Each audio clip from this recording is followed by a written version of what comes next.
बच्चों, जोक सुनना किसको पसंद है? जरा हाथ ऊपर कीजिए। सभी को पसंद है ना? तो जोक को हिंदी में चुटकुला कहा जाता है। इतने सारे पाठ पढ़ने के बाद अब हम जबकि लास्ट सेकेंड लेसन पे है तो उसमें बहुत सारे चुटकुले दिए गए हैं। लेकिन क्या कहा है पता है? पाठ का नाम दिया है हंसना मना है। जी हाँ, हंसना मना है, लेकिन अगर हंसी आए तो क्या करे भाई? तो चलो कुछ हंसते हंसाते हम ऐसे चुटकुलों को पढ़ते हैं। अब चुटकुले है क्या, देखें। पाठ 8 हंसना मना है। चुटकुले तो सभी ने सुने होंगे। चुटकुले हास्य एवं व्यंग विनोद का एक सशक्त माध्यम है।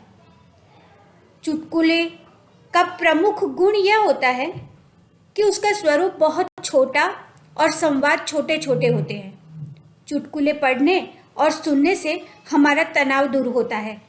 इस दृष्टि से चुटकुले तनाव दूर करने का सशक्त माध्यम कहा जा सकता है। तो चलो कुछ हंसते हैं और हंसाते हैं। पहला चुटकुला।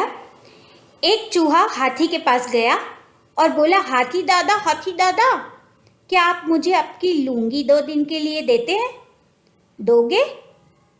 हाथी ने पूछा, तुम उसका क्या करोगे? चूहा बोला, मेरे बेटे की शादी है, उसमें मैं तंबू लगाऊंगा। मजा आया बच्चों? चलो बजाओ ताली। चलो तो अब दूसरे चुटकुले पर चले। सुनोगे ना? तो ध्यान से सुनो। एक मित्र ने दूसरे मित्र से पूछा, पता नहीं लोग महीनों बिना नहाए कैसे रहते हैं? दूसरा बोला, भाई मुझे तो 28 दिन में खुजली होने लगती है। सोचो तो कैसा दोस्त है।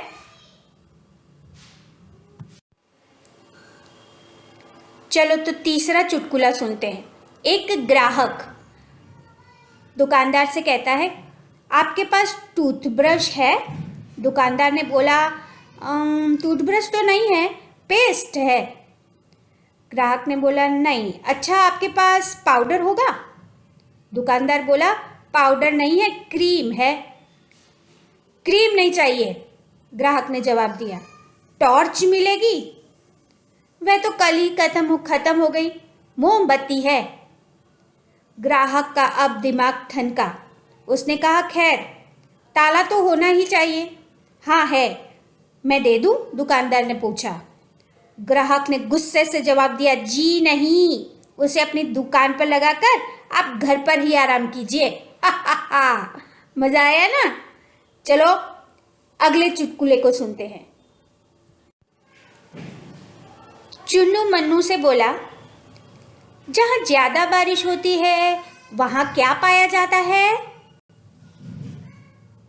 मुन्नू ने तुरंत जवाब दिया, छाता, और क्या? 3 दोस्त आपस में गपशप कर रहे थे। प्रश्न हुआ कि किसी दिन सोकर उठने पर हमको यह पता चले कि हम लखपति बन गए हैं तो हम क्या करेंगे? एक ने जवाब दिया, हम तो सीधे पेरिस जाएंगे और खूब मजे करेंगे। दूसरा बोला, मैं किसी लाभप्रद कारोबार में, लाभप्रद मतलब जिसमें लाभ मिले, फायदा हो, ऐसा कारोबार मतलब बिजनेस में अपना रुपया लगा दूंगा। अब इतने सारे रुपये मिले हैं तो लखपति बने हैं तो ये रुपये बढ़ाने की कोशिश में लग जाऊंगा, व्यापार करूंगा। लेकिन तीसरा तुरंत क्या बोला पता है? तीसरा बोला, मैं तो सोने की फिर से कोशिश करूंगा और तब तक सोता रहूंगा जब तक मैं करोड़पति न बन जाऊं। पिता ने अपने बेटे से पूछा, भूत, वर्तमान और भविष्य से तुम क्या समझते हो? जी, मेरे दादाजी भूत, आप मेरे पिताजी वर्तमान और मैं उनका भविष्य हूं, यही समझता हूं। हा हा हा।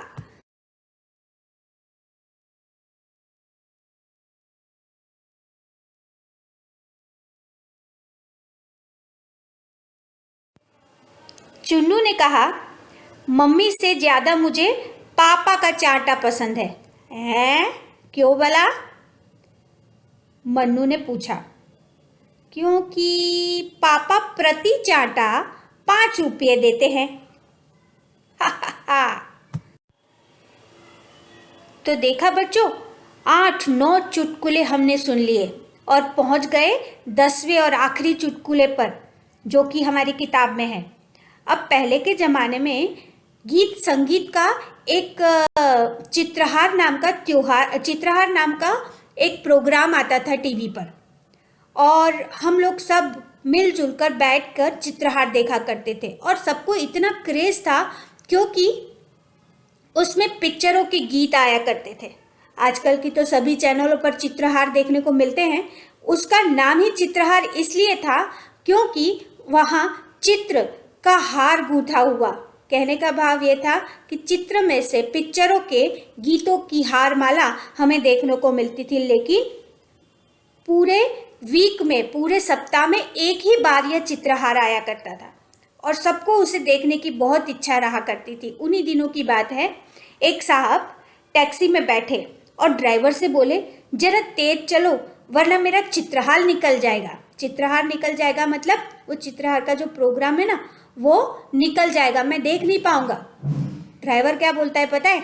ड्राइवर बोला, अगर मैं ज़्यादा तेज चला ना तो कहीं ऐसा ना हो कि आपके और मेरे दोनों के चित्रों पर हार चढ़ जाए, मतलब हमारी मौत हो सकती है, ऐसा ड्राइवर ने बोला। मज़ा आया बच्चों? तो चलो, इसी के साथ हमने बहुत सारे चुटकुले पढ़ लिए और सुन लिए। अब हम बढ़ते हैं अगले पाठ पर। धन्यवाद।